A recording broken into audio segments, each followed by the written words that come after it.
Article 12 de la Convention internationale des droits de l'enfant.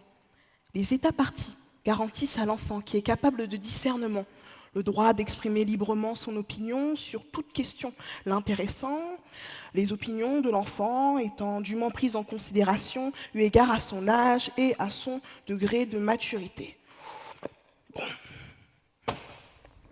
C'est juste une manière très très chiante de vous dire que vous devez laisser parler vos enfants.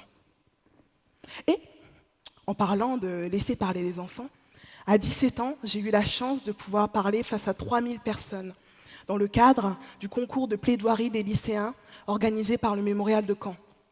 Or, pour arriver à réaliser cela, j'ai dû apprendre à détruire toutes les barrières qui m'empêchaient de m'exprimer. Parce qu'en fait, il n'est pas facile de croire en ses capacités lorsqu'on est jeune. On grandit en ayant intériorisé beaucoup de préjugés.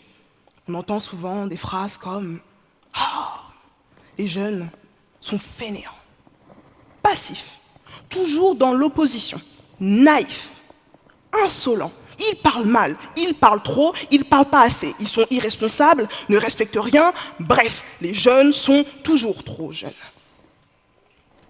Et j'ai d'autant eu plus de mal à trouver une place pour ma voix, ayant grandi dans une culture qui considère qu'un enfant, ça se tait. Alors qu'il y a pourtant un réel parallèle entre la place que nous laissons à l'expression des plus jeunes et la confiance qu'ils vont développer par la suite en leurs capacités.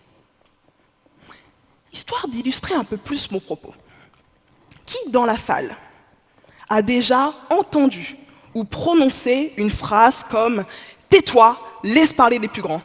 Qui? Ouais, du coup, on est quand même pas mal, hein, avoir passé notre enfance à fermer notre gueule. Mais, pour être honnête avec vous, ce genre d'injonction, ça ne marchait pas trop sur moi, mes pauvres parents pourront en témoigner. Mais je me souviens, il m'arrivait de me disputer avec mes parents, on se dispute, le ton monte, mes parents disent quelque chose, et moi, dans ma tête d'adolescente de 15 ans, je me dis non, ça, je suis pas d'accord, il faut que je réponde. Et ce qui est drôle, c'est que dans ces moments-là, il y avait toujours ma grande sœur qui apparaissait un peu de nulle part dans le dos de mes parents et elle me faisait des grands gestes paniqués. Elle me disait « Tais-toi, réponds pas !» Comme ça, elle me faisait des grands signes. C'était drôle, hein. Mais en fait, c'est parce que ma grande sœur, elle était plus expérimentée que moi en dispute avec les parents. Elle était blasée. Elle me disait souvent « Oh, Valérie, ça sert à rien de répondre. Quand tu réponds comme ça, tout ce que tu fais, c'est faire empirer la situation. » Faire empirer la situation. C'est fou, non? Comment la parole du plus jeune peut être rapidement prise pour de l'insolence. J'ai l'impression que certains adultes pensent que accorder plus d'espace de parole aux plus jeunes autour d'eux, c'est le signe d'une absence d'autorité de leur part ou d'un effacement. Pourtant, ce n'est pas parce que vous autorisez vos enfants à ne pas être d'accord avec vous, à s'exprimer, à remettre certaines choses en question, que vous leur donnerez forcément raison à la fin du débat ou de la discussion. Non, un enfant, et ça, qu'importe son âge, ça peut se tromper, et il faut lui dire. Mais au moins il sait que vous avez pris le temps de l'écouter. Et au contraire, est-ce que ça ne serait pas plutôt l'absence de parole qui conduit à l'insolence? Parce que quand on n'a pas souvent l'opportunité de parler, on ne sait pas comment le faire. Du coup, quand l'occasion se présente, soit on parle mal, soit on s'exprime avec colère. Dans tous les cas, ça ne se passe pas bien. C'est pour ça que je pense que c'est la parole, et plus particulièrement l'écoute de cette parole qui donne confiance aux jeunes. Prenons un autre exemple. Je suis sur scène en train de parler. À travers de votre expression, je vois que vous semblez attentif et que vous m'écoutez.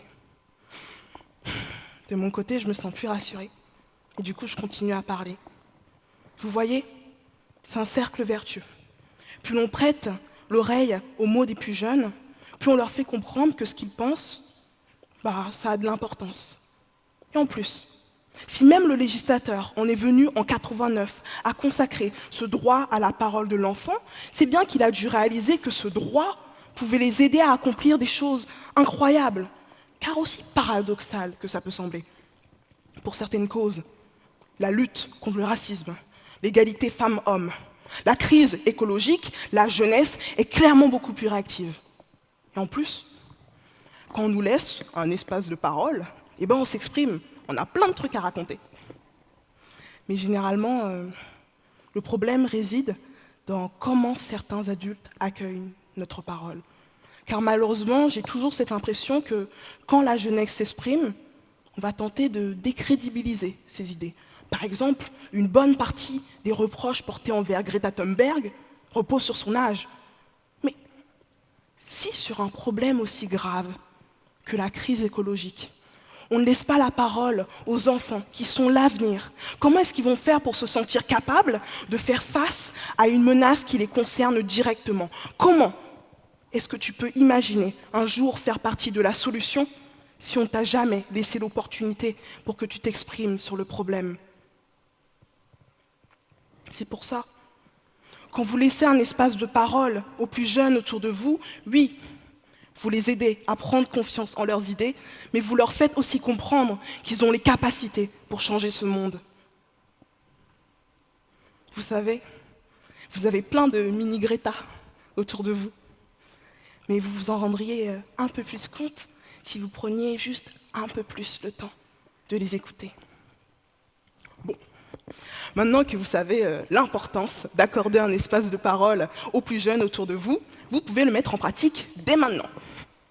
Du coup, le prochain enfant qui viendra vous raconter quelque chose, vous poser une question, prenez bien le temps de l'écouter, de tendre l'oreille, parce qu'en fait, votre attention et votre écoute le feront tout autant grandir que votre parole. Merci pour eux.